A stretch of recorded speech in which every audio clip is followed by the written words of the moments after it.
Now we're going to host the ADDCA coaches panel. So I'm just going to bring Alex Smith in, and I think Tina, you're here as well. Okay, here we go. I think you guys will be joining as panelists. Okay, so I'll get you to start your videos. Hello, how are you, Tina? Hello.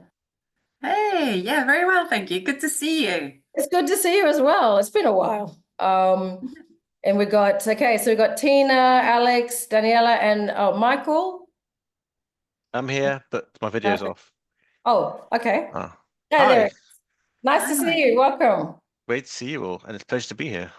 Yes. So today, what we're doing today is just talking about, I guess, our experiences with our clients that we coach that are either employees, managers, entrepreneurs. So very much ADHD in the workplace. So just so that everyone understands, I guess, the common challenges that ADHDers face that they bring to coaches, and importantly, what it is we do with them that helps them overcome these challenges and the kind of outcomes we're able to achieve for ADHDers. So I guess let's start with the common challenges that we all kind of see. Maybe if we go around and just share what types of challenges are brought to us. So Michael, you're on screen that I can see first.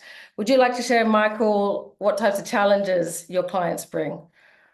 Oh, there are a variety of things. First of all, being caught on the hop by management without knowing how to pause and find that you're lumbered with the responsibility for something that you really don't want to be doing. Not being able to process it because you're busy, and they've been, before you know where you are, you've been lumbered with something you don't want to do. That's one. Another one is how to, it's already been covered actually by a past speaker who it was excellent, but how to disclose your ADHD in a way that doesn't make you feel like you're being needy. So one of the ways that I dealt with that the client this week really was to reframe that need into something which was actually a strategic gain for the organization. Yeah, clever. The reframing is a tool us coaches use a lot, right? To help ADHDers, help themselves. Yeah. So, Alex, did you want to add any other different challenges similar to that? Yeah, similar. A lot of people, I think, a lot of time, like ADHD looks quite self-indulgent, or everyone thinks everyone's a little bit ADHD, and they are in the sense that everyone can relate to some of the core executive functioning challenges. But it's how it's like, say, the cold's a bit like flu. You know, there's such a gulf between how extreme it is for people with ADHD and everyone else. The other thing I often do that's quite interesting is people kind of get a late diagnosis of ADHD and realize they're in the wrong job or the wrong company or wrong career. So the other exciting thing is often helping people to work out what they want to do and do something differently, which is always fun as well. So. Yeah, that is, I think probably a lot of coaches, we do see that. Sometimes people come to us originally for, I need to get help in the workplace for my job, because I might be under performance management. And what happens sometimes, like you said, as they start to learn more about their ADHD, their strengths, their values, they kind of realize, hang on, maybe this isn't the right place for me. And that's really fertile for coaching, because I think the thing is that I think the best I can do for someone as a coach if they're in the wrong job is like protect them or shore them up. You're never going to make them thrive in that job. I think the more exciting thing is to kind of help people to find like a better job for them or a better fit for them. Yeah, I think it never made sense. I remember when David, when I was training with ADDCA with him, and he said he didn't do workplace coaching, like he didn't coach people like employees to stay in their job, and it didn't really make sense at the time. But I guess in his view and in his experience, if they were having trouble in that role, usually there was something maybe different they were meant to be doing. But that made sense to me. It'd be interesting to hear what anyone else thinks of that. Tina, what kind of challenges, and any comment on what I just said there? No, I think you're right with there's something about environments, isn't it? Like when we are supporting clients in the workplace, sometimes that the environment is about, am I in the right place? And sometimes it's just, where am I most productive? So in terms of common challenges, obviously being productive or staying organized and time management, all of that is that we experience often in our personal life is very often the same, but maybe shows up in slightly different ways in the workplace and with slightly different restrictions, because you have systems and ways of working that are imposed on you, I suppose. I think another common challenge is really being able to communicate maybe your ADHD, but maybe also just your strengths, like how you work best, and just being able to communicate that as a coming from confidence and strength and understanding of yourself. You know, some people want to explain that there is a context of ADHD, and some you know, we don't necessarily have to do that either, right? We can just learn how to communicate with our employers about how we work best, how this is how you get the best out of me, kind of saying. So yeah, those are some other things I feel like I work a lot with clients in the workplace with. It's contextual. It depends. It's again situational, isn't it? Depending on how open that workplace is to neurodiversity, ADHD, you got to kind of tentatively look. Yeah. So Daniela, what about you? What kind of challenges do you see?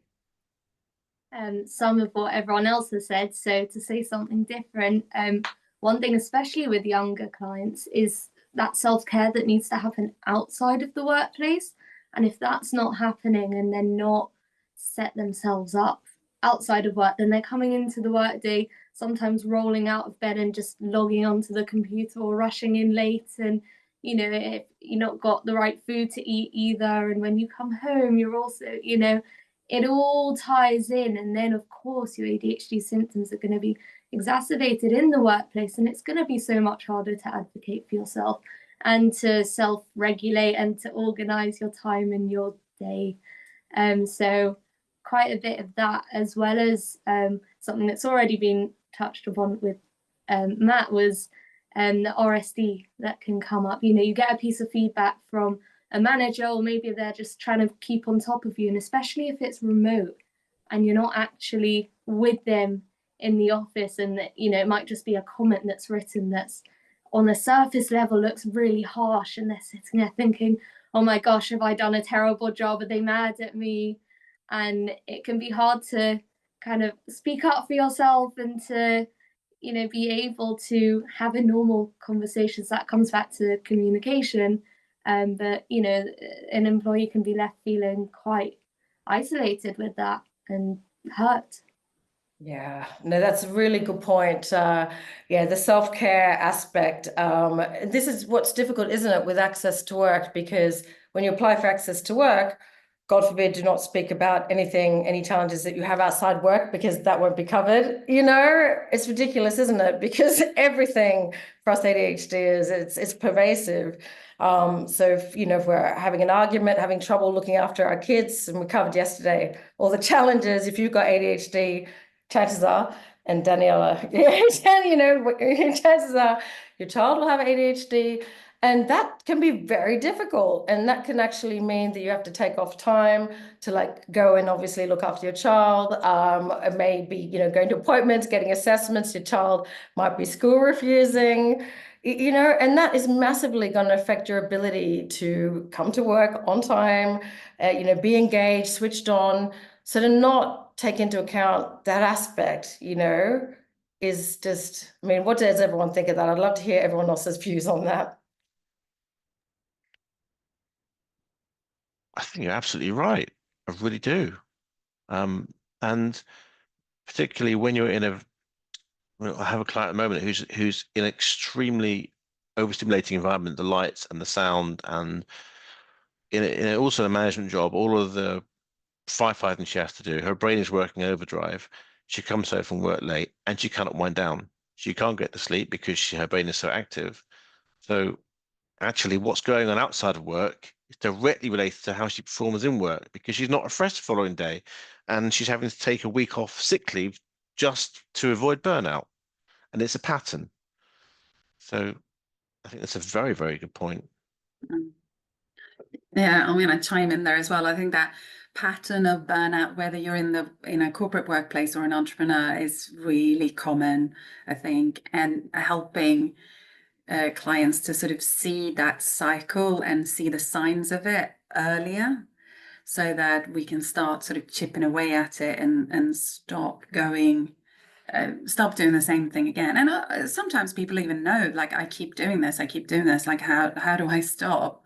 And just seeing what motivates that as well, because there's obviously something in it that we really like, because we have interest-led brains, right? So there's something in it that we really like. We have to acknowledge that and see what the cost is to be able to really tackle it.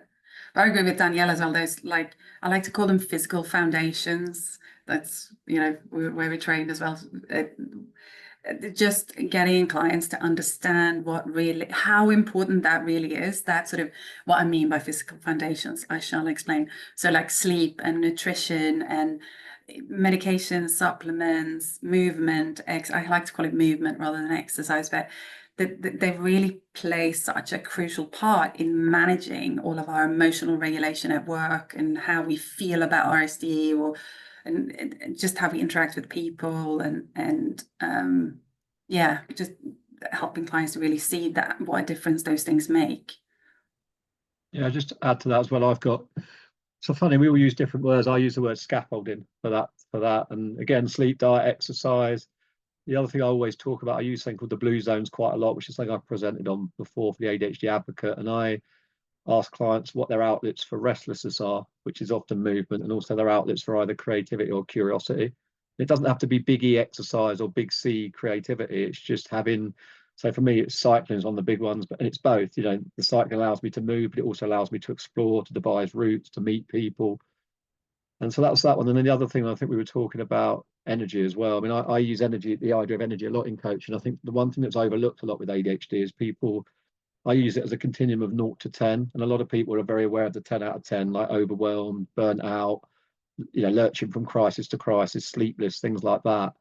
But what they often go is they go from like hero to 0 to hero again. So like they're very vulnerable at 0 out of 10 as well. So often, you have to take time off sick or whatever it might be, and then you're becalmed, you're bored, you're understimulated, you're often stuck at home where everyone else is working. And I think there's huge vulnerability at that end of the scale as well. So when I work with clients, I always say, well, what we're looking for is to be on a continuum between either, you can be at either end of the scale, or on a continuum between, you're not probably going to be a 5 out of 10 consistency. You probably wouldn't be able to be anyway. But you can be between a 2 and an 8 or a 3 and a 9, but you can't get stuck at either end of the scale for too long. Yeah, it's a hard one, is the balance. Yeah, unattainable. I just wanted to add to that as well. I think what Alex, like, I said physical foundations, he uses scaffolding. And I think that really highlights the importance of language as well, which is one I speak to clients about a lot. Like, it's about their preferences, language that they prefer, what they relate to. It makes a massive difference for ADHDers, as well as the aspect of kind of self-talk, how we talk to ourselves, it affects our self-perception. And it's such a huge part, this whole language thing. I just really wanted to get that in there. Sorry.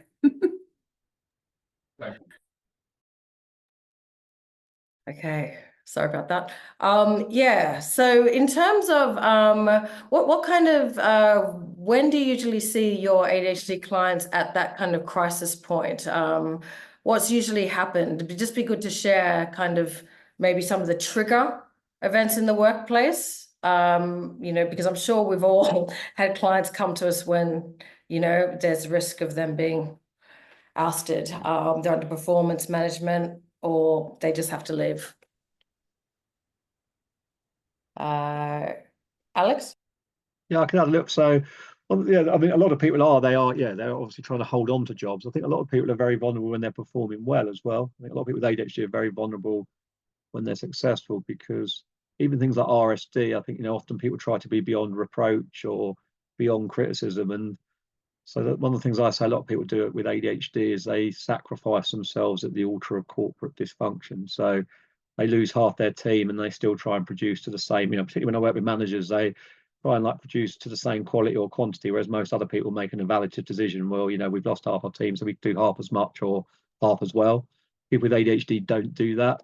Yeah. The other one that you tend to see that's related to that is I always say to people when they're a bit shocked at the first is that you're disappointingly dispensable. Everyone is, you know, it doesn't matter how well you're doing a job. You know, if you've got a bean counter at the top, you will get, you know, you will get cut basically. So that's actually empowering. It means that you basically have to set boundaries as to how much you're willing to work, how much you're willing to give, because often the people that don't recover from things like that are people that have, you know, thought that they're kind of indispensable to company. No one's indispensable to any company ever. So, you know, once you know that, then you basically plan your life accordingly, and you kind of, you know, you live to work rather, you kind of, you work to live and to kind of facilitate your living rather than living to work. Such an important point, that perspective shift. It's so true. Tina. Yeah, I think being someone who sort of specializes working with people in the workplace, yes, you do definitely have those like trigger points of where people feel that they're being managed out, or they're in a formal process of some kind with regards to performance.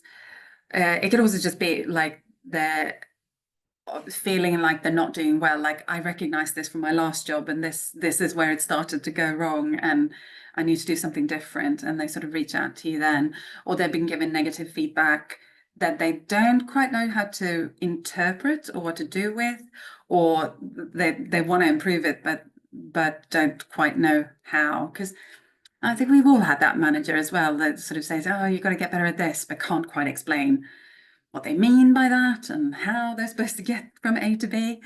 And that's often where we come in as well. And I think our job in that situation as well is also an opportunity to help them realize what they are good at. You know, we're so everything we're good at, we just take for granted and think that everybody can do. So within that, there's always an opportunity as well to really recognize the strengths and the things that we're good at as well. And when we're supporting in those sort of cycles. But yeah, those are triggers, I think. Yeah, no, that's really important point as well. Being able to focus on those strengths is such a huge part of what we do. And celebrating the wins, which we don't do naturally. Yeah. Mike, what about you? Trigger points where you've seen ADHDers have to flee the workplace? Me. Well, as you said, as Tina said, it when they have been subject of constructive dismissal, and they want to make sure that the next job sticks, or yeah, but they come at crisis point. They come at the point when they're in the middle of being made redundant. What I find a little bit striking is the lack of knowledge about the Equality Act amongst HR managers. And when people describe what's going on, I'm thinking to myself, but this is a breach of the Equality Act, and it's probably constructive dismissal as well. And where is their process that they're meant to be following but aren't? So, but then ADD is also, they don't want to put their head above the parapet and go down the legal route with their company, because it's not going to help their relationship. And they're already feeling vulnerable as it is. So it's difficult to get them to stand up for themselves. But it's often also a bit too late. Yeah, it's really tough. And yeah, Tina, maybe we'll come back to you on that, given how much of that you do. But yeah. There is something else as well I've noticed, is that when they are going through that process at work, often there's a personal crisis as well, like the marriage is falling apart. Yes. It all happens at the same time. So it doesn't help you perform well at work if you're in that situation. Particularly with an ADD being rejected at home and being rejected at work as well. Where do you go? That generally usually is that crisis point when everything now is done. It feels like going down the toilet. Daniela, what about you in terms of the trigger point?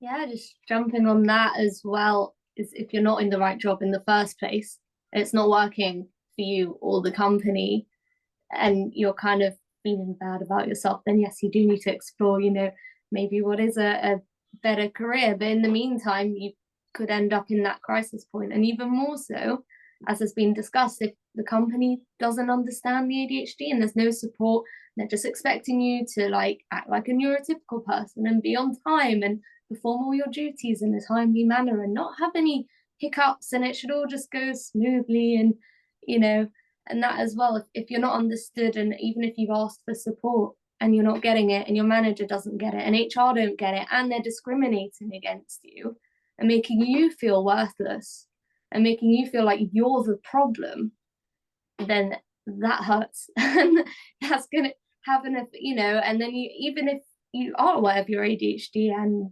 you have had good experiences, you can still question yourself and ask, is it me or is it not? And I think that's why like doing ADHD awareness training is so important, and that's something that I know you want to talk about anyway. And just one more thing to add there is also, it could be like a role that somebody is really good at, such as being a fashion designer, but they have to do the admin alongside that.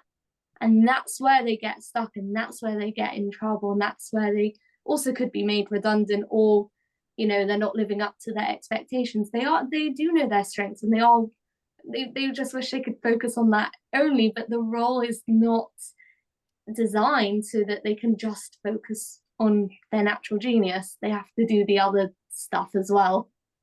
Yeah, just adding to that, that's a massive point. I think it's really important. What you tend to, so originally I still do a lot of executive coaching for people that are neurotypical as well. And what you often say with that is people get promoted to their level of incompetence, basically, and that's often quite dangerous. You get people that are they get to a ceiling where they haven't got the capability to go much further. With people with ADHD, it tends to be their level of incompetence is actually often beneath their actual core job. So it is things like the administration, the follow-up, the getting their expenses on time, the kind of, if they're managing teams, like the operational delivery of things, and and often their area of competence or super competence is things like strategic development of the company, like new ideas, innovation, often the people aspects of the role. So I think that's where often ADHD is different, is that they're often their area of incompetence is the lesser aspects, or they're not the premium aspects of the job, and their area of competence is often the core, that either the kind of the better aspects of their job, or the more interesting aspects, and often above the level of the job that they're doing as well. But they have to be freed up from the incompetent. They're not freed up, but they need support and scaffolding again around that to be able to do the premium aspects of their job better and be allowed to do it more regularly and more often. Spot on. Yeah, Tina. Yeah, just come back to what Michael said starting this, that it's actually quite shocking how little most companies, and particularly like the HR department, actually knows and understands about neurodiversity, and which is sad, really. I'm seeing a lot more occupational health being involved, and that can be a good thing, but it can also be a nerve-wracking journey for an ADHD. We need to really understand that process, and companies have different objectives for using occupational health as well. It always goes on the guise of supporting, but we know that sometimes it isn't used in that way. So that can be pretty nerve-wracking. And I think it's sad because a lot of, and I'd like to think you agree, a lot of what we work with clients on in terms of supporting themselves in the workplace costs very little money. Like there is very little that we really need in terms of investment, whether that investment is time or money in itself from the company. Most of it, I'd say, is understanding. Just if they were able to have a conversation of how do you work best, which they should have with all employees anyway. It really is not, it doesn't really take that much, but the understanding, the awareness and all of that training is crucial for that to happen, right? Yeah, that's it. And just in terms of promoting, in terms of a lot of ADHD is the people pleasers, they do a lot of the work, don't really shout out about it.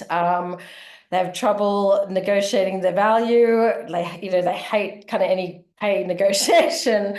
Do you guys see that a lot with your clients, and how does coaching help them navigate through those issues? Alex? Yeah, I see things like that quite a lot. I think that's often where companies have a role to play. I think, you talk about, and I say this a lot to people, who are your cheerleaders and who are your co-collaborators or co-conspirators. And that's where a manager can be really good. I mean, I do a lot of training, I do a lot of the other side as well, kind of working with businesses who want to either recruit or retain neurodiverse staff. And I think often the key role in that is the role played by a manager. If you've got a manager that effectively pisses on your bonfire or micromanages, I think that tends to be disastrous. I think where managers can be really helpful is to kind of set parameters of scope, just help the person to decide what to succeed at and what to fail at, because people with ADHD want to succeed at everything all of the time. And I think what they can also do is basically help with the visibility aspect, champion what they do, kind of, literally, and add, like, you don't, not necessarily just all enthusiasm, because I think if it's all enthusiasm, that's where people with ADHD buy ice cream factories in deserts. You don't want just like crazy enthusiasm, but you absolutely want people to effectively champion your skill set and make sure that's represented to the wider business as well. And I think managers are really important, sometimes colleagues, but also the business culture is really important like that. It has to be a culture, where it's not just whoever shouts the loudest. It's like, if it's might is right culture, people with ADHD would vanish. But if it's a kind of more collaborative, more egalitarian culture, people will often thrive, but they often need other people to help them shine like the light on their own talents.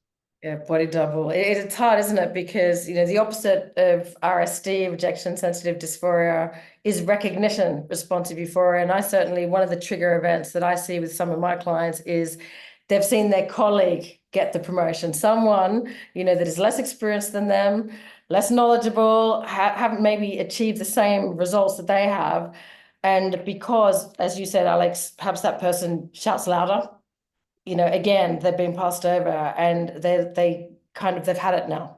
They're not being recognized, they feel taken advantage of. And another thing, I think I should patent this, because I think it's a phrase that I've come up with. I haven't seen anyone else use it. I think I've got a direct opposite of rejection sensitive dysphoria, which is acceptance sensitive euphoria, which basically means, if you're accepted for what you're doing, if there's enthusiasm around what you're doing, then people with ADHD can not only be capable, they can be hyper capable as well.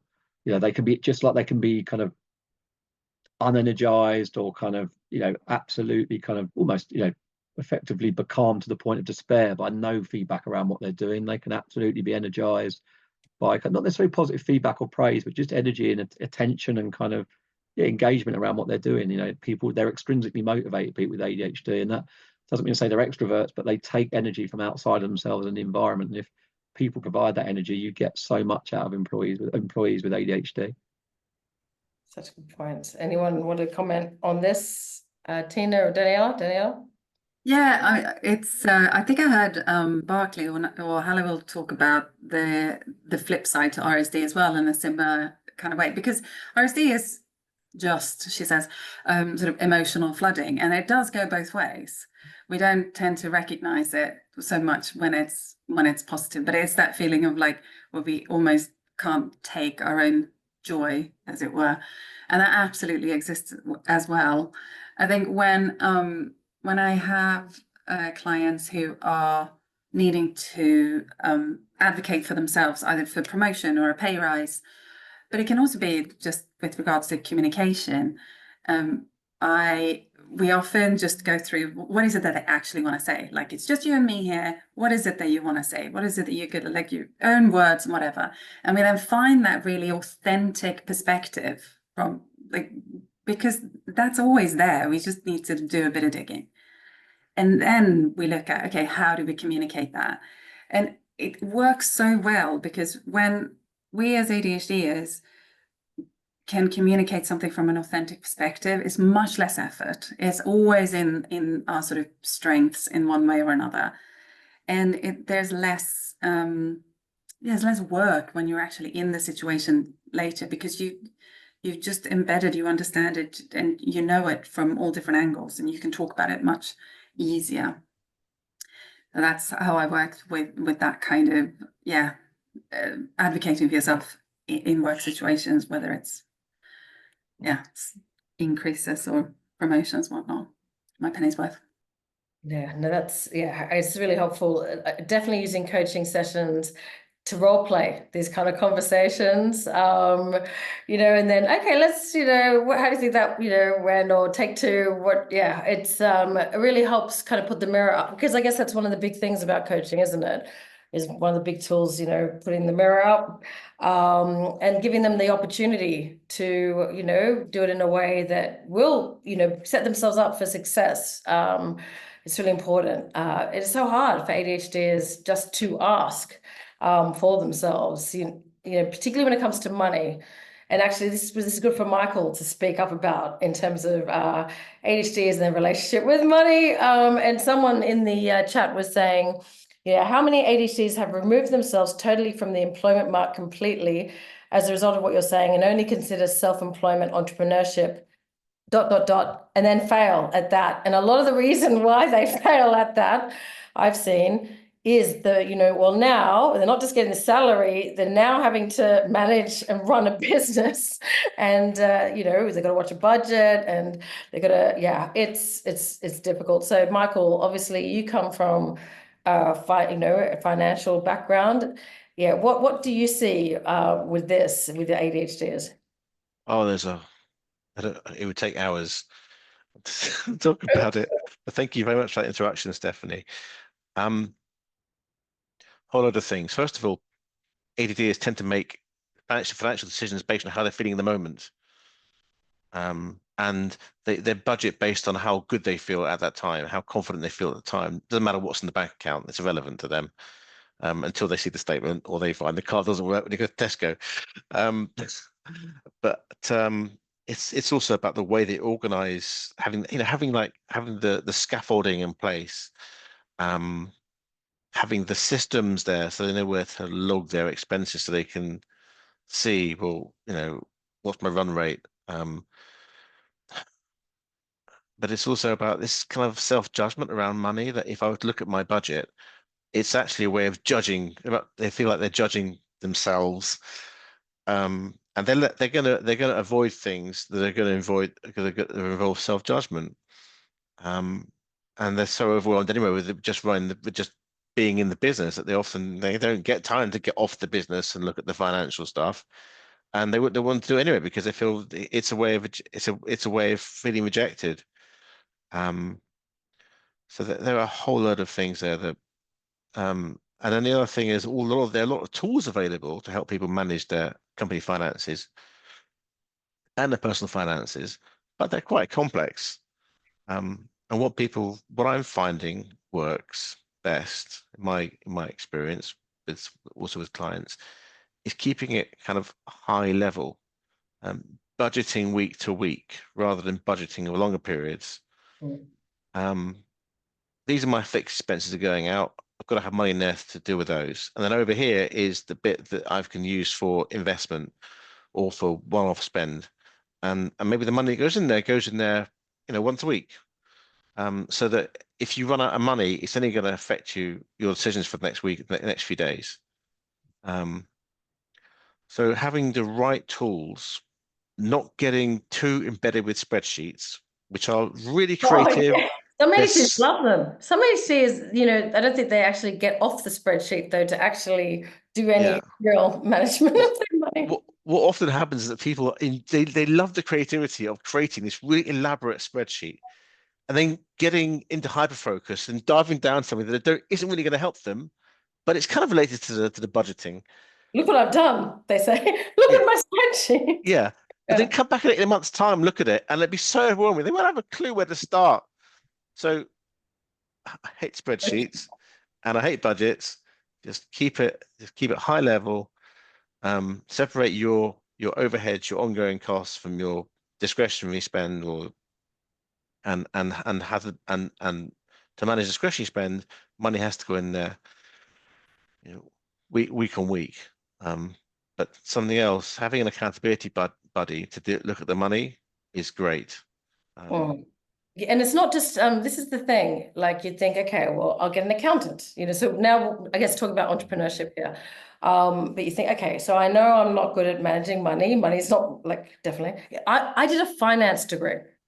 Okay, I've got a finance degree, and actually my financial, in terms of my HD disability, it's to do with finance. but I've got a university. I did commerce law. I nearly failed accounting, but you know, finance, I don't know how I managed to get that, but I know that that is my disability area. So I'm like, okay, I'll get an accountant and I'll get a bookkeeper. But apparently that's, you know, you got to do more than that. You can't just expect your... That's why it's so strange. It's so nuanced, ADHD. For me, ADHD is a huge asset with money. I'm a very disciplined gambler. I do very well at it. I'm very good at trading in stocks and shares. And again, ADHD is an asset. I'm very disciplined with it. Because it interests me, because basically, and also I don't like losing money. So that interests me as well. So I like making money off bookmakers. I don't like giving it to them. So that's where ADHD is a real asset for me. I don't want an accountant. I'm a sole trader by choice, because I want to do my own accounts, and you know, when I want to kind of, you know, manage things like my own VAT threshold and things like that, because to make sure it works for me. So that's, again, it's like interesting. And I work with a lot of entrepreneurs as well, and like basically some of them absolutely they need huge scaffolding around money. Otherwise, they need to be kept away from it, you know, as much as possible. Other people, that their businesses are, you know, are wholly dependent on them taking responsibility for every financial decision. For me, I wouldn't let anyone else make a financial decision for me. I've never had an account in my life and never would have one. So it is such a very varied thing. Yeah. Do you guys see that, Tina? Or Well, doesn't this demonstrate very beautifully, though, how we are all so different? So, like, to the person in the chats, kind of make, like, how do you find what you're good at, or what you should be doing? That's the point. The point is kind of, you need to look at, how do you work best? What are been the highlights in your career? What are you proud of? What has happened in the past in environments that you really thrived, and what was it about that environment? It's like doing all of that work, and obviously we do that often with clients as well when they're trying to maybe find a new role, or because, you know, nobody wants to make the same mistake again. It's doing that work, and you know, we've all talked about spreadsheets. Like, I absolutely hate numbers, and I have dyscalculia, and I get an allergic reaction if somebody wants to go through any financial stuff. But I love a spreadsheet, because a spreadsheet to me is like, I can see the numbers, as opposed to a calculator where the numbers just disappear. Like, I create my spreadsheets as a visual board of what am I actually doing here, because my working memory will otherwise just, like, I won't remember what I did in the calculator a few things before. So I can find a spreadsheet really, really helpful. But I just think it demonstrates so beautifully how we all just do things so differently. It's not that you can't be an accountant, you can't be an admin, you can't work for yourself. You just got to figure out what it is that really makes you fly, and hopefully you've got some data, I like to call it data, from previous kind of experiences that you can build from, and if you need to work with a coach on it. And it's that situational or environmental variability. I mean, for things like, you know, checklists and stuff like that, and any kind of routine. I mean, I used to lead kind of, you know, cycle tours and nothing that I do. Anyway, if a spreadsheet for something like that, I'd rather kind of shoot myself in the head. It'd just be horrible. I mean, I just wouldn't do it. But on the other hand, for things like my gambling and my shares, I could tell you at any given minute to the kind of penny how much I have, how much I've earned, how much I've lost, how much I've won. Don't normally lose, but it's like, you know, it's basically, because that's important to me. So that, you know, I've got spreadsheets that are kind of calculating all sorts of stuff for me, almost even as I'm speaking now, I've got stuff calculating for me. But again, it's the situational variability. The second bit interests me. It's steep. I used to manage betting shops. One of the things I used to do was, like, you know, my brother works for Corals, he's an odds compiler. So my dad was very interested in stocks and shares and horse racing. One of the things we were told, because we came from a very working class background, is even when we were like 14, 15, invest in the stock market. So we were doing that, even if, you know, like £5 or whatever. And so it's steeped in my life. It's steeped in my family history. It's steeped in history for a lot of people from the East End as well. That's how you get out of the East End. You invest in. That's why a lot of people. I've posted this week about Keir Starmer, because, you know, it's property and shares is often the way you get out of that. So that's what's been steeped in us. That's how you get up the property, up the kind of social pole, as it were. And so for me, it's interest driven, it's values driven. So for me, that's really important. But as again, if I had a spreadsheet as to kind of running a cycle to be absolutely horrific. So it's just situational variability and what motivates you. Yeah. So Michael, what do you do with those? So as Alex said, what if it doesn't naturally, what if money and kind of keeping track of it, and what if it doesn't naturally motivate you? What do you do with those ADHDers? Well, one of the things I do is I ask them who's around them, who might be able to, who has the skills that might be able to assist. Sometimes if it's a really small business, we're talking about entrepreneurs here or generally? Entrepreneurs, really, like Yeah, now, yeah, entrepreneurs, really, small business owners. they're likely to be quite creative people, but don't really understand or enjoy money, but they might be married to somebody who actually is better with money. So it's about bringing them into the conversation. There are some challenges around that sometimes. For example, if I had a client who came to me when he was going through an IVA, um, um, which is like an alternative to bankruptcy, and his wife didn't. She knew something was wrong, but didn't quite know what was wrong, and he was afraid of telling her because he felt that she would see him in a different light. And also, he had a work access to work support worker, brilliant lady, who really could have helped. But again, he didn't want her to see him in a different light. So So, one of the ways in which I helped him, work with him, was to bring his strengths to the fore and to show him that, or to get him to reframe it a bit. Look, I'm still amazing at what I do, but I had this problem. I've been trying to manage it, and there are a few things that are holding me back. Can you help? And we experimented with it, and he was rather shocked at the response. Didn't get an ounce of judgment. All I got was all he got was how can I help you? That was it. That was it. And as soon as you do that, then the money worries, which are, when you're dealing with it on your own, it can be overpowering. But as soon as you bring somebody else in, it feels somebody else is sharing a load. And it's when you're not dealing with it on your own, it's far less powerful, has far less hold over you. So I think that the key I would like to say in the roundabout ADHD processing kind of way is see who's around them and see whether they can experiment with bringing somebody in safe. yeah, safe. That's the thing. The body double strategy, as we know, one of the key strategies for ADHD is, when, like I say, when you're struggling to do something to ADHD is put a body at the end of it, right? But like you said, safe person, like, it's that selection then, you can't just put anyone Yeah. at the end of that. Yeah. Sometimes that can go very wrong sometimes. And also ADHDers, they are also, you said something about, maybe your spouse is good at these things. Now, unfortunately, because ADHDers are also prone to entering unhealthy relationships, and there's a lot of, there's a lot of domestic abuse, there's a lot of, the power.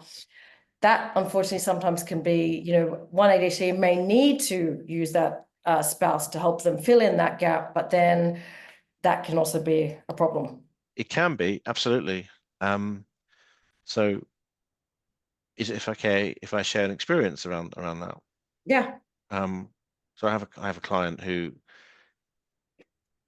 from what he says, I would say that it is an abusive relationship, and she does control the money, and she does it in a very it's a very controlling way that he just has no control whatsoever over over what he spends, what he spends, and he ends up getting into debt and giving all his income to her. And then she feels that she is having to carry his load by managing his money, and he feels like a child. But but there is an alternative to that, in that rather than asking her to manage his money for him, saying, I'm going to manage this now, but I need your support with this aspect of it. So um, a discussion around empowering them to manage it, but working out what support that they need to manage it. It's like the previous discussion about being in the workplace. Support with the things which they struggle with. Like Alex, you said that people's level of competence with ADHD is often below their job level. So they need support with those things. They don't need someone to take it away. They need someone to support them to help them do it. It's a similar thing. But in the example of the guy with the support worker, she was a safer person to speak to than his wife. Yeah. So go there first. And then he's able to go and speak to her and say, I want to level with you because she knows that something's wrong. This is where we are. This is the plan I've got in place to fix it. And then that means that she has the certainty that there's going to be an out, there's going to be a way out of this, rather than going to her and saying, I'm not in control, I've made a complete mess of it and I haven't got a clue what to do with it. We might lose the house. It's better to say, look, we've got a problem. This is how I'm dealing with it. I just need your help with this aspect of it because I'm struggling to put all the numbers together. Yeah, so this is very much the issue of relinquishing control, because a lot of ADHD and it would be great to get everyone talking about this part. By asking for help, sometimes we feel like we're losing our agency, or and then you can feel quite powerless. How do you strike the right balance? So you need help with certain things, but you still want to be able to make the decision. You still want to, don't want to relinquish your power, but you do need certain aspects to be covered to help you access. You've got to know that as well. That's the thing. So one of the things I've done a lot in coaching over the years, both with ADHD clients or clients with ADHD, and also just general people setting up businesses, is there's a area of coaching where you help people to tell their money stories, and that kind of it's their first experiences of money. It's whether they're used to having a lot of it, having a little of it, or it's because that affects how they do business. And it's like if they don't understand that for themselves, they don't necessarily value them. They overvalue themselves. They undervalue themselves. When people do jobs that they're passionate about, they sometimes think that they don't have to work hard at them, which is absolute rubbish. You still have to work hard at it, and there's lots of things. I mean, and again, another thing that's quite important is, I mean, I love what I do. I love my coaching. I love my the cycle tours that I run. I love selling moonshine at festivals. I like doing all of the things that I do. But in order to do them, I have to make money somewhere, and that's the thing. And so another thing I use quite a lot in coaching is something called big, hairy, audacious goals, which is looking at the sweet spot between what you're good at, what you've got, what you're passionate about, what you've got reliable evidence that you're good at. It's no good if you're passionate about being. I've been passionate about being a professional footballer. I was quite a good footballer. I wasn't good enough to be professional. So no amount of passion would have made that reality. I could have made probably a little bit of money from football playing like 9th, 10th tier, but wouldn't have paid the bills. And then the other bit is what's sustainable. And one of the big things about sustainability is kind of money. And one of the things that you say is if you've got the other two, something you're passionate about, which is what you often get told with ADHD, do something you're passionate about. I think that's slightly questionable in its own right. But if you've got the other two, what they say is it's blissful but broke. And it's no good being blissful but broke, because that's not a happy place to be. So yeah, you're highlighting a very big challenge for entrepreneurs in particular, when you're going out on your own and, wanting to help. And often sometimes providing help for free. Do you guys see that with some of your entrepreneur clients, that maybe they're giving too much of themselves? They're not valuing their time. Tina, do you want to talk about that? I think, giving away things for free, but also this temptation of shiny squirrels, all the things that come up, opportunities. And often I think as entrepreneurs, we sort of feel like we have to follow every squirrel. So I find that when I work with entrepreneurs, it's really important that we have some anchors, and whether that's goals. Some people don't like goals, sometimes it's mission, vision, like just an understanding of where we're headed. It doesn't even have to be the 5-10 year plan, right? Like this year, what do we focus on? This quarter, what do we focus on? Because it then helps us kind of not just run after every single squirrel. So when there's a squirrel, we can go, how does that fit in with what we said we were going to do this quarter? And I can't remember what you asked, but yeah, that's where. And I really agree with that. I think like a lot of people, every squirrel has an operational cost and a time and energy cost. So that's why you have to back. I don't know how you do it. You've got to get your squirrel. Got to back the right squirrel. So yeah, because a lot of people with ADHD are very good at incubating. I mean, I found in my corporate career, I worked in. I was very good at I worked out a lot in India, setting up teams from scratch. What I didn't like was then the operational delivery of the team that I'd set up when the bright and shiny had gone. And the problem with ideas is people with ADHD are very good at ideas, but ideas require servicing. And they normally, so for example, a lot of people with ADHD, they want to set up a community or a community around what they're doing. And, personally, it's very noble, it's really good. But I like also to kind of just disappear to India for a month. If you've got a community, you can't disappear to India for a month or whatever you want to do. So I think, you know, with your ideas, it's like not only the idea, it's well, what's the time and energy cost of maintaining that idea and kind of servicing that idea, and can I do it myself? Can I afford to pay someone else, or am I better off not backing that squirrel at all? Yeah, not something that's very easy. Well, I guess there's some ADHDers, and you probably found this as well, that are road mappers that very much do that journey and then quite often don't do anything because it's like, oh gosh, well, that's going to be difficult here. And I'm, you know, not opportunity cost, I'm not going to do it. Which sometimes in itself means they just never kind of get started on anything really. And then you've got other ADHDers that are quick starts, that aren't fact finders, like using the Colby Strength Test kind of words there. And, you know, they do keep just jumping onto the next thing, and there are opportunity costs everywhere. And like you said, quite often then the HC has spent all this time going in all these different directions and kind of, yeah, maybe wasted quite a bit of time if they were just to stick to that one thing, you know, and see it to fruition. Do you see that? Do you have kind of both types of clients that you coach? Yeah. I mean, so for me, for example, just thinking about personally, the thing I value more than anything else is freedom. So in order to be able to do anything, even something I like, I need to be pretty confident that I can wake up one morning and decide I'm not going to do it for a month or 3 months or a year. And that's how I've lived my whole life. And, you know, so basically, I absolutely love coaching. I think coaching will be part of my rest of my life, as my rest of my working life. And I do a lot of stuff, you know, I do mentoring, you know, things like that. I want to be able to wake up and know that, like, if I don't want to coach for the next month, I don't have to. And that's important to protect my energy to coach. And my wife found it quite frustrating once. You know, she said, you know, I was very adamant I didn't want to move out of London. As it turned out, it's quite a good move. I'll never tell her that, so I hope she doesn't watch this. But basically, yeah. And again, you know, so the kind of argument is, well, you can't get a kebab at 4 a.m. in where I live now. And she said, well, you don't get a kebab at 4 a.m. We've got a young kid, but the potential to be able to do so is very, very important. Which I think also demonstrates, like, when you're working with ADHDers, you can't work in a set framework. Like, you often have to take different bits from different frameworks to, like, because as Alex said there, like, the value side of what he needs is really strong, and often we definitely need a bit of that. Like, we can't just kind of go with the with somebody who's written a really good book and this is how you write goals and mission and vision and statements. Like, we have to find our own frameworks often, and I find that's really fun work as well to do with clients, like finding that framework. And when you then find that, you know, you found it because the energy is there and it's sort of able to really run with it. And it really helps in their business, but that can be both in entrepreneurship and as well as corporate, I think.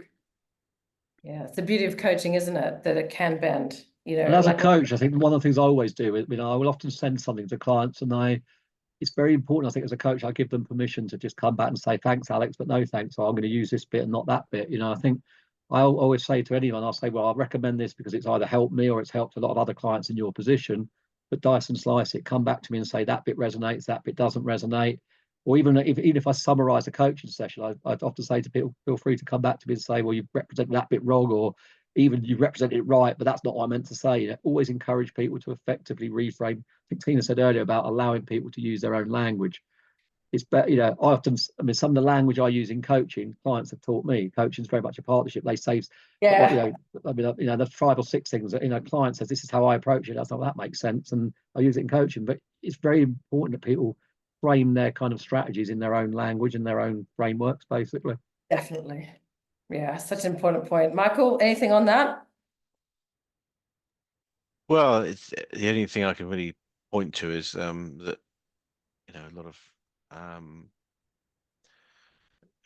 finding that there are some clients that come with multiple projects at once on an inability to delegate, feeling that I really want to do this, but I don't trust people that are working for me to do it at the same standard that I would do it myself, and they don't want to relinquish it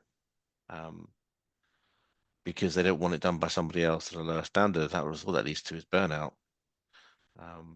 And do everything, yeah. Yeah. Delegation. Yeah, I'm sure we all have worked with our clients on helping them delegate. There is a useful book I found. I don't know if anybody else has heard about it. It's on the same vein as Tina's analogy of squirrels, but this one's about monkeys. Oh, It's called the 1 Minute Manager Meets the Monkey. You can read it in about half an hour. This book. yeah, it's Have you good. heard about that one? Have you heard about that book? Yeah. I think Alex will have. Yeah, I well. like that book a lot. And there's another book that I was if we're doing like book club or Jackanory, there's a book called 4,000 Weeks by a guy called Oliver Burkeman, who I suspect might have ADHD.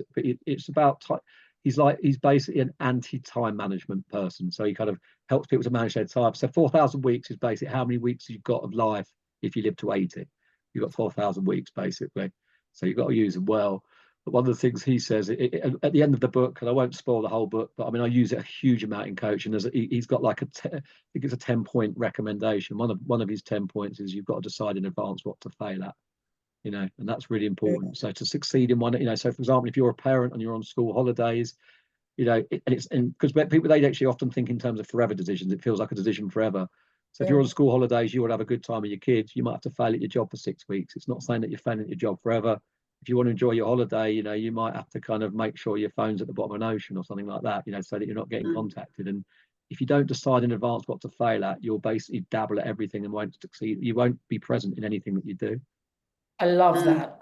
I love that. And just kind of, wrapping this panel up, it would be good for everyone maybe think about like what Alex has just done there. I mean, I think that's so powerful. But yeah, any kind of tips for people listening that will help them. Yeah, very wise words, someone said. Yeah, decide in advance. What am I going to fail at? Because then you're giving yourself permission, aren't you, Alex, as well? Oh, well, I've chosen. It's all good because this is what I've set intention, I've given myself permission. And yeah, you're right. We can't do everything. So I love that. Yeah, Tina, anything that you kind of find yourself saying to clients quite a bit? Yeah, I think for me, what comes up a lot is kindness, flexibility, and clarity. I always have kindness, and that's what I like about 4,000 Weeks as well. Although it talks about time, and you think you read it and you're just going to be stressed about time. No, it's completely the other way around. It's like it calms you down, you get a different perspective on time, and it has a lot of kindness in its approach, I think. And that's big advocate. Flexibility in terms of, when people talk about I need consistency and it has to be the same, it's like, no, actually you need to build in more flexibility in systems, whatever the system might be, organizing your tasks or exercising, however often you want to exercise. There needs to be some flexibility and clarity. So when we say consistency, for example, what does that even mean? Like, what is consistent for you? How do you know that you've been consistent? And it's amazing how often people just like, oh yeah, like just set themselves up for fail. So kindness, flexibility, and clarity are mine. Fantastic. And Michael? With me, it's so varied, but one of the things I really try and do with clients is get them to stop and realize where they have succeeded at something. In what? Yeah. So yeah. I really try and get them to stop and realize where they have succeeded. Oh yeah, something. celebrate. Oh, definitely. So Yeah. Focus on their wins. Focus on their wins, particularly when they come and they're just feeling absolutely exhausted and like everything's against them. And then they say something that's actually quite big, and then they just go on to the next thing, and then they feel that somebody has validated them, particularly when they're in a controlling relationship and it's not working well at work. As a coach, we might be the only one in their life who's saying, hang on a minute, you did really well. So true. Yeah. And people with ADHD are good at winging it as well. A lot of people feel that they've winged it. I mean, Tina and I were talking before this call. We didn't even know what the link was. We basically didn't do a huge amount of preparation. It's gone okay, I think. I hope it's gone okay. It hasn't gone that badly. And for example, I trust that I'm better off not preparing for things because that keeps things fresh. So a lot of people say that winging it seems really negative. It's a really good quality. I mean, people with ADHD are good at a crisis. They're good at react. They're very adaptable. They're very flexible. That's basically winging it and reacting to the environment as it is. And that's it's not a negative thing being able to wing it. But I Yeah. think that comes from what Michael's saying, that comes from minding the wins. Like I'm much better at minding my own wins, which gives me more self-confidence, which means I trust myself to go in and do these things with a little bit of preparation. Like you just need to connect to it and then you're there. But the trust has to be there for that to work, I think. But yeah. Yeah. Is that like Absolutely. you're trusting your knowings? Someone said hunters in a farmer's world. Yeah. And then And I that's a guess very good book as well. I'd read, yeah, Hunter in it. Well, it's a concept. Yeah. I think sometimes it's overdone. It's like everything. It's like some of the 7 habits of highly effective people and the 80-20 rule. They're all good, but there's a danger of applying it to absolutely everything inflexibly. But again, it's a really, really useful concept. Yeah. Yeah. We love our books, don't we? Or like sprinters, not marathon runners, is another one which links to Hunt. You know, people with ADHD are sprinters, not marathon runners. So you have to operate like a sprinter, not a marathon runner. Is that an actual Let's- Reading Oh, is any that cool? books with like an ADHD lens, like you can read it all, love it all, and then take it through your own personal lens and apply what is good for you. Yeah. Can I I, think can I, yeah, go on, Michael. really, I'm just burning to say, say Yeah, something. please. Yeah, another thing that I find myself talking to clients about, those that have support workers often don't know how to use them. Mm, And then there are things that they ought not to be doing, which are repetitive, which they find really hard because they're monotonous. And one of the things that's really helped recently is saying, okay, can you get your support worker to write a manual for you of how to do the thing you don't want to be doing, so you can give somebody else that manual. Here you are, get on with it. so true. Yeah, that is, and also access to work generally. You know, if we've got a lot of clients, they can get access to work, that the funding comes through, and that's it. Like there's because of the claims, and it's such a nightmare. Yeah, but again, and that's where body doubling can help, you know, and I guess accepting I'm not going to be able to do this myself. And that's why, you know, we actually host a monthly access to work session.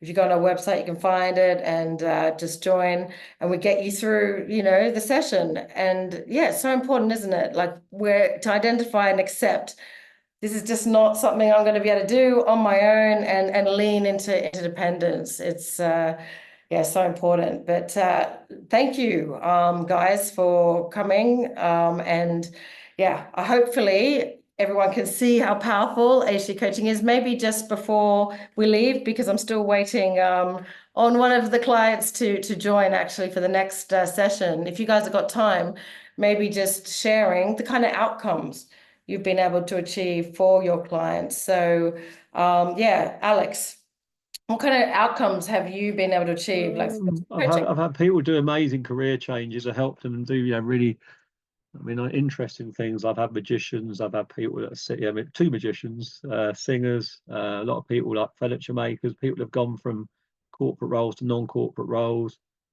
The biggest thing that I'm really important and passionate about is just making people happier in their own skin, and I think coaching can be very powerful in doing that. It's, you know, and what makes me happy wouldn't make someone else happy. I mean, I was thinking also about the money stories. You know, there's a very influential guy there, a guy called Morgan Housel, and he says manage your money in a way that helps you to sleep at night. And that for some, that means different things to different people. And I think managing your life in a way that helps you to, well, I think managing money in a way that helps you sleep at night, manage your life in a way that helps you get up in the morning. I think if you can coach someone to get those 2 things right, done something positive for them. Thanks, Alex. So what about you, Tina? What kind of outcomes? And you do a few different things, don't you? You also do, I think, some advocacy work as well for people. Not so much anymore, but I support with a bit of occupational health and yeah, still support in coaching sessions with that sort of thing. But I think for the risk of sounding cheesy, but self-confidence and self-belief is ultimately like the big reward for people and for me as a coach as well. And like Alex said, like them feeling comfortable in their own skin, feeling comfortable in their workplace. And sometimes that means changing environments, changing a job, you know, start working for yourself. But sometimes it's just finding your place and being able to communicate that, like advocate for yourself powerfully in that space is yeah, hugely confidence building as well. Yeah. Michael, what about you? What kind of outcomes have you been able to achieve for clients through coaching? Well, it's similar to Tina in a way. I think one of the biggest things that's come up again and again is helping clients to advocate for what they need, and also to see something, just to help them understand what they need in the first place and how to express it. And I found that doing that in a relationship with their partner can achieve some pretty big gains. Yeah, that's a huge what you've said there. I think that's what coaching, ADHD coaching does so well, is help the clients themselves identify, what their needs are, but accept that, no, these are my needs, and be able to communicate them. And like you said, in helping them do that in the workplace, this is a new kind of way of being that, of course, then they carry outside the workplace, like you said, in their relationships at home, as a parent. They're setting a new standard for themselves. Yeah, it's particularly, I've seen it, I think it saves some marriages, actually.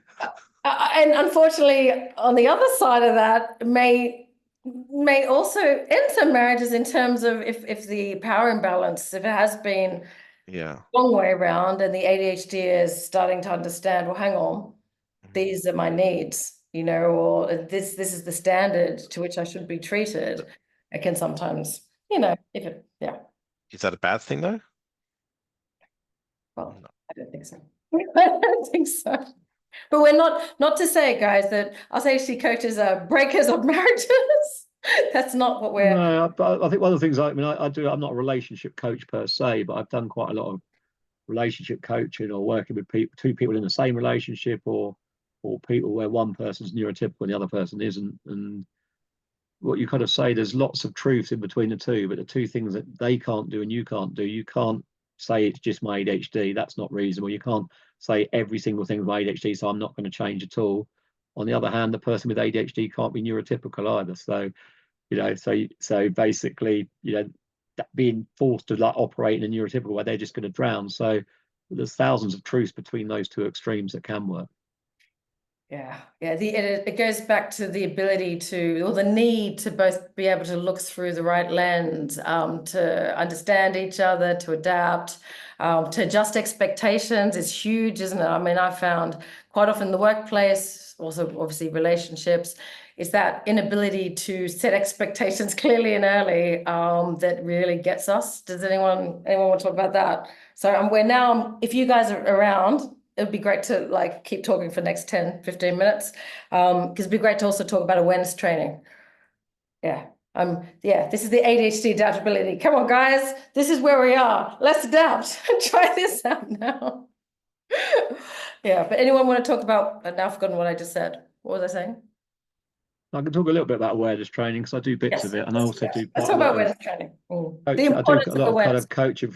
I support a lot of other coaches setting up businesses as well. So I coach a lot of coaches. I've done kind of not super, mentor coaching and things like that. I think one of the things that's quite interesting about awareness training is even when you go into quite large companies, and I've presented at FTSE 100 companies, and I used to coach within a FTSE 100 company called the Relex Group.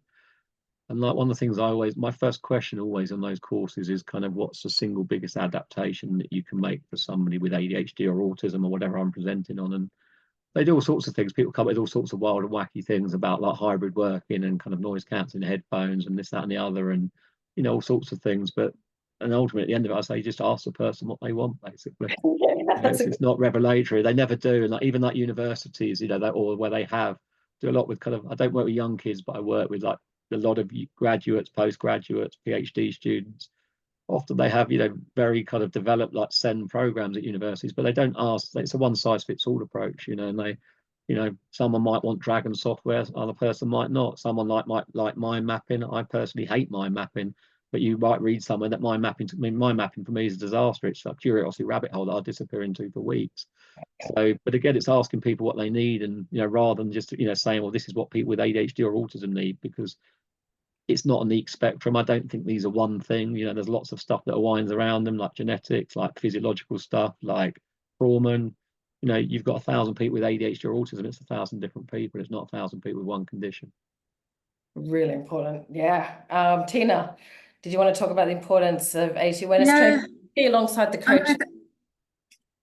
I think the difficulty sometimes with that question, I mean, it's obviously the most valid question in the world, is like, of course, you should speak to the people about what they want.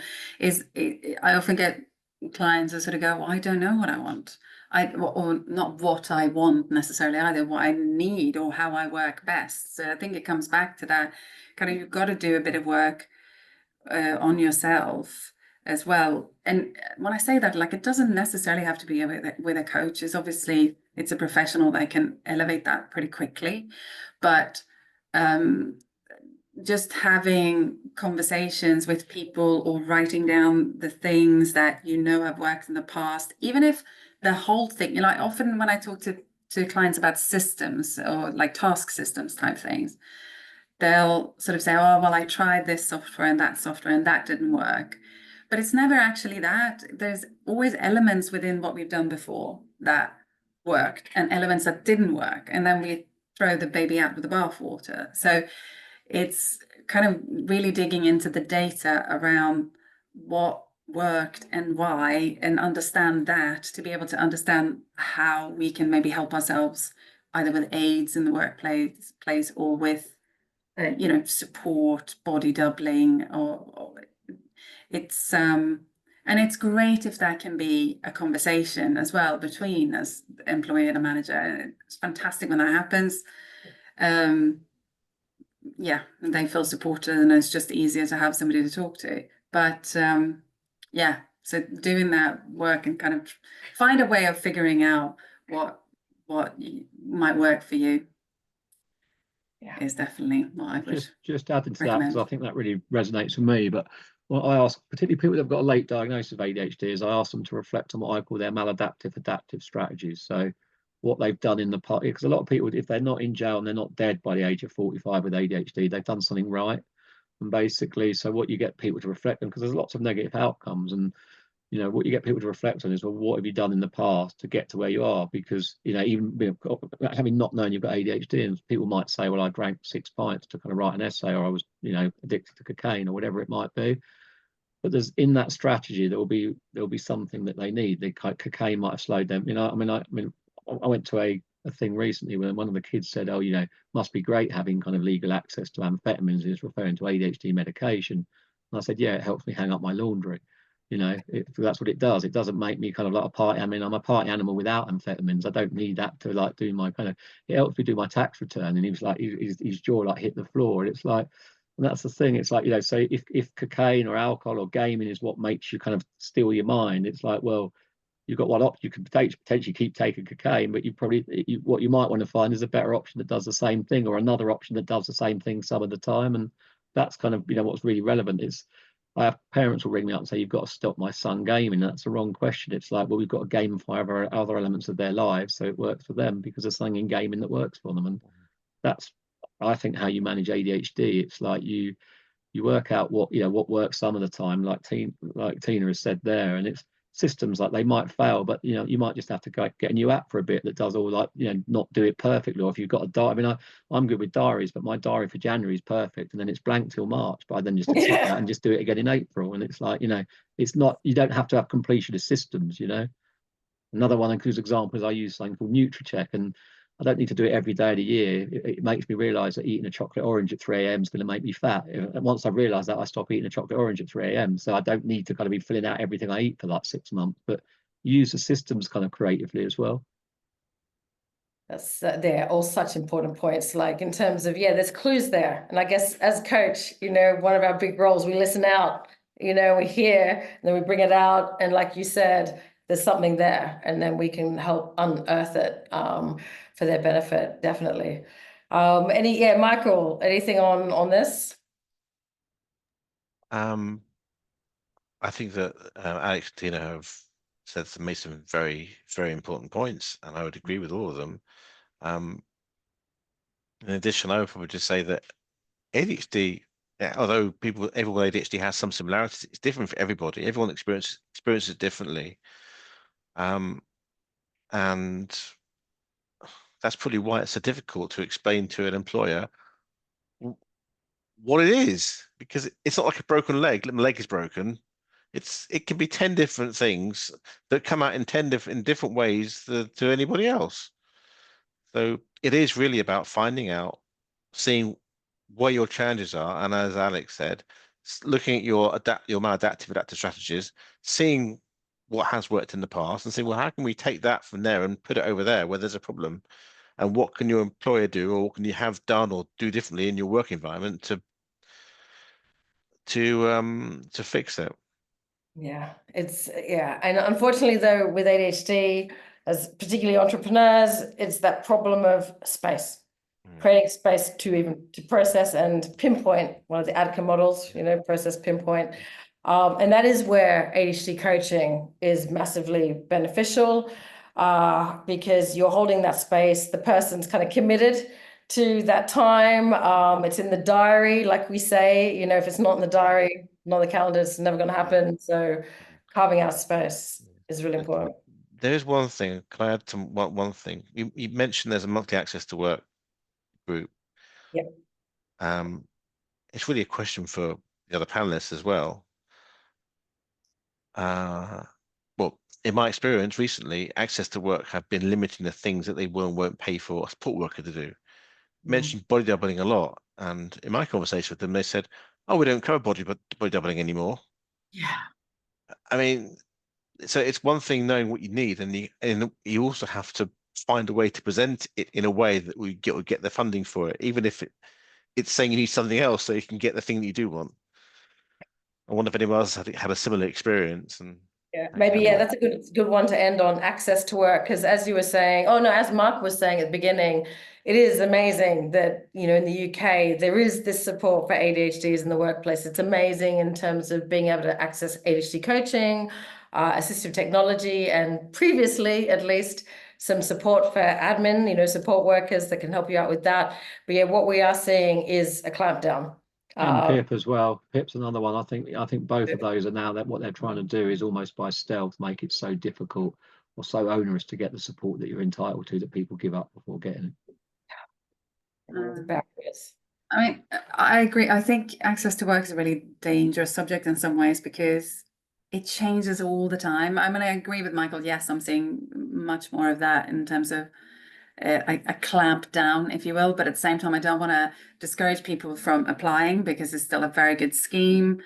That there is certainly, having more of a think about how to justify certain aids and certain support is probably a good idea, which is so counterintuitive because obviously that's often not what we're great at. But it's getting a bit harder. It's stricter. That doesn't mean don't apply. It doesn't mean that it's still there. People are still getting stuff, and it's very varied. And I think that's the difficulty as well. Like we still see people who get big grants and lots of coaching sessions and get renewals on their coaching sessions, and then I also see the ones that just get complete blank no and denied rather. So yeah, it's a difficult one, I think. Yeah, but definitely worth going for, as you said. So yeah, I just posted in the chat. Our next Access to Work application session is on 27 November at 1 p.m. So I've just put a link in here. So yeah, do feel free. If you haven't applied for Access to Work, do join, and I won't let you go until you've pressed submit. No ADC left behind, right? Yeah, it's because it's quite a long form, but it is crazy because I remember, for clients that have their own businesses and they're applying for access to work, and the ones that really aren't good at finances, and in order to get the access to work, they have to provide like a business plan with a forecast, and it's like you need access to work support to get access to work funding. You kind of need, chicken before the egg issue there. Have you found that? Yeah, the other thing again is that a lot of people, I think they assume like a lot of things that because someone who seems to be an authority tells you something, it's true. And with access to work, it often isn't. They outsource it to kind of all sorts of companies that have got very little training to kind of administer the scheme, and you know, sometimes the best thing to do is just, if someone's not helpful, ring up someone else, you know, because it's not a one, there isn't, yeah, people are absolutely entitled to support, and it's protected within the law at the minute. So don't take, just because no is the first answer doesn't mean to say it is the answer. Yeah, like it does depend, which is like Tina was saying, it's very much potluck, depends which assessor you get in terms of their level of ADHD knowledge. But yeah, I guess in terms of what you're offered, sometimes, yeah, it is strange. Sometimes it's like they've got their default, okay, you know, like here's, you know, Grammarly, get Grammarly, drag and dictation. And sometimes they'll give you more funding for those type of things that maybe you're never going to use than ADHD coaching. Have you noticed that as well? That often they get a lot more money for these, and for training on drag and dictation, training on, you know, these other things.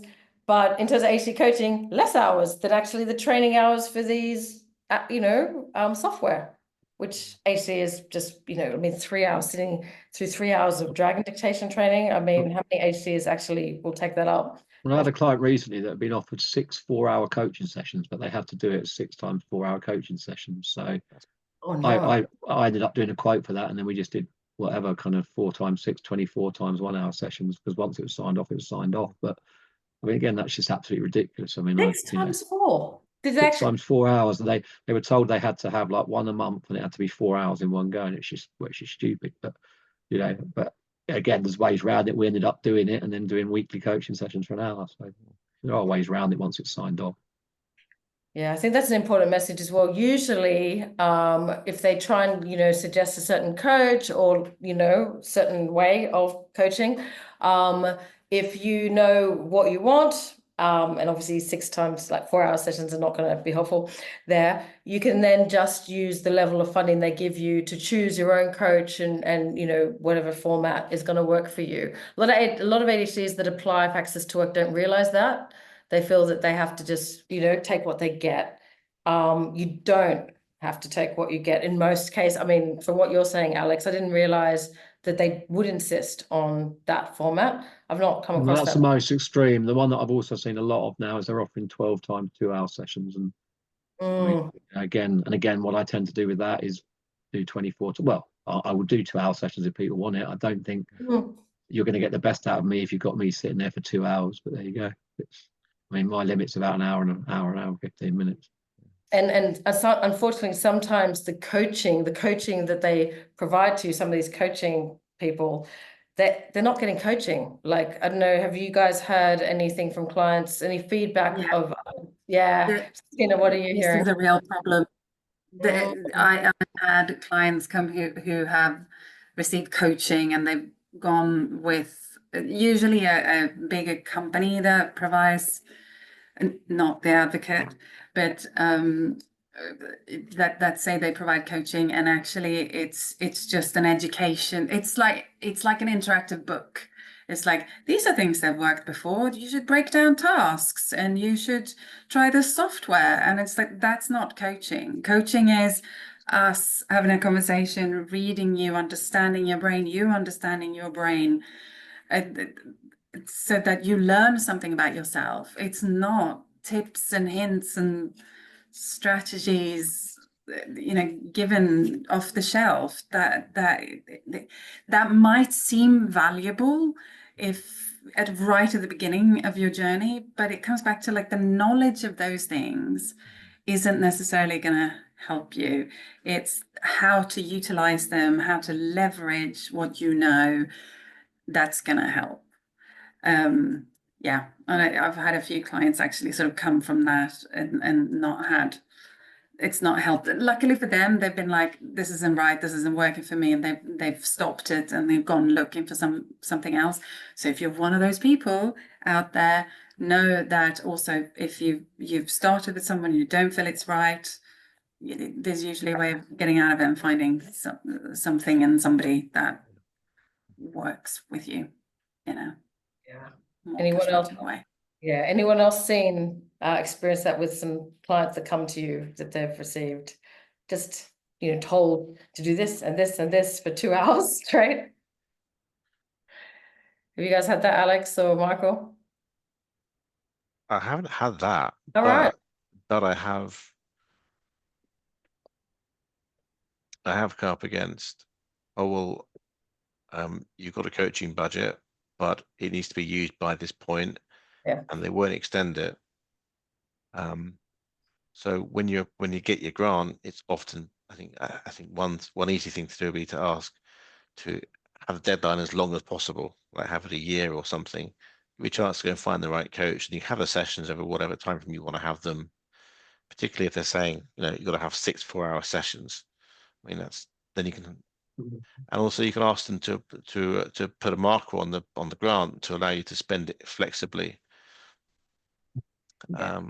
It's the way they do it now. They treat us as they use the same process as they do for support workers, and so you can get them to do the same, to apply the same flexibility. So you haven't got to spend £200 or £300 a month or £400 a month. You can spend £600 a month or £200 a month and make it last longer or something. Yeah.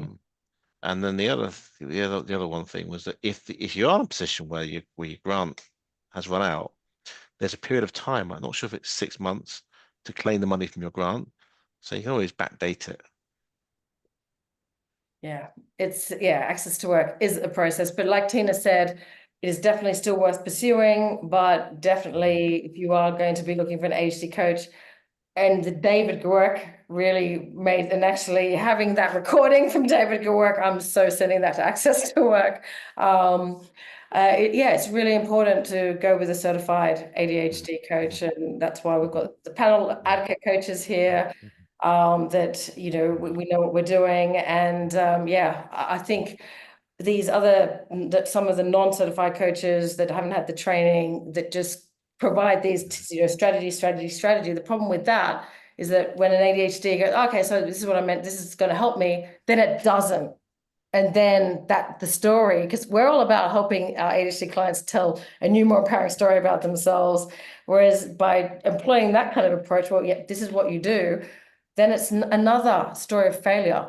And the other thing that linked to that is I coach a lot of coaches, and your job as a coach is absolutely not to add value for the client. Your job as a coach is to basically do what it says on your website, do what you're trained to do, and and it's for your client to decide whether it adds value or not. It's to kind of facilitate a space and a discovery. It's a partnership coach, and it's not a guru thing. And that's the problem with a lot of these. It's not about kind of giving people things to read. I mean, you might suggest things. It's about creating a space and a dialogue where the kind of client can then work out what the value is that they want to add for themselves. And I always say to people, I'm very, very confident in my abilities as a coach. They won't work for everyone. That's their prerogative. I don't hold anyone to a minimum commitment. I give people very long introductory calls for that reason. It works for me. And sometimes people say they want to work with me. And I say, well, I don't think I'm the right fit for you. I don't really want to work with you. So that, your job is to do what you'll say, what you're trained to do, and to kind of, and whatever that might be. And it would be different for different coaches. It's not to just go in and add value for the client. That's imposing your solutions on them. Yeah, that's a really good point. Well, guys, thank you, and I hope that this has been informative. There are a lot of people who have registered for the summit that aren't in attendance, probably because it's Halloween, but also receive this recording, so they will get the benefit of all of your wisdom and experience. But guys, thank you.